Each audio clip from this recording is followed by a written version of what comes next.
Kahit man sa home court na naman mangyayari ang Game 4 ng San Antonio Spurs at OKC Thunder, medyo delikado rin naman ang kalagayan dito ng Spurs since kapag natalo sila, mababaon nga sila sa 1-3. Kaya bago pa magsimula, maraming nag-advise na kailangan nila magkaroon ng sense of urgency.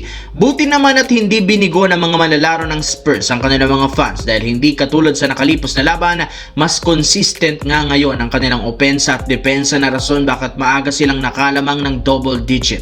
May nakahanda rin naman adjustment ng coaching staff para mapigilan ang pamimisikal ng OKC kay Wembanyama. Eto, sa pasikretong pamimisikal rin sa mga player ng OKC, nag-step up ang kanyang mga kakampi sa pagkakaroon ng mas maayos na shooting. Nalimitahan nila ang kanilang turnover kaya mas natutulungan nga nila dito si Wembanyama na mas lalo maging unstoppable. Mabuti na lamang maliban kay SGA na pinunteriya ng kanilang depensa, nagawa rin naman ng Spurs na mapigilan ang bench player ng OKC na rason bakit nagawa nilang maitabla sa 2-2 ang serye. Malaki rin naman ang impact ng fair na tawagan sa laban at hindi pagkagat ng mga referee sa mga flap ni SGA. At dahil dyan, magiging best of 3 na ngayon ang kanilang serye.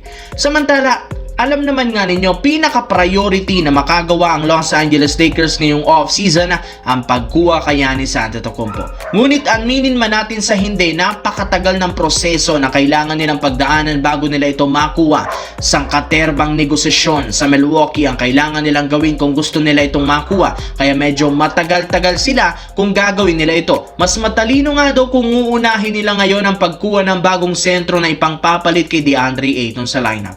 Napakaraming big man na available sa free agency na pwede nilang makuha ng walang kahirap-hirap. At ayon sa isang insider, meron nga pong dalawang target ang Lakers dito, sina Rob Williams mula sa Portland Trail Blazers, magiging isa ng free agent, at si Walker Kessler ng Utah Jazz na magiging isa ring restricted free agent. Ibig sabihin, malaki ang tsansa ng Lakers na pareho itong makuha ang dalawa, lalo sa depensa na magiging offer ng Lakers sa mga ito.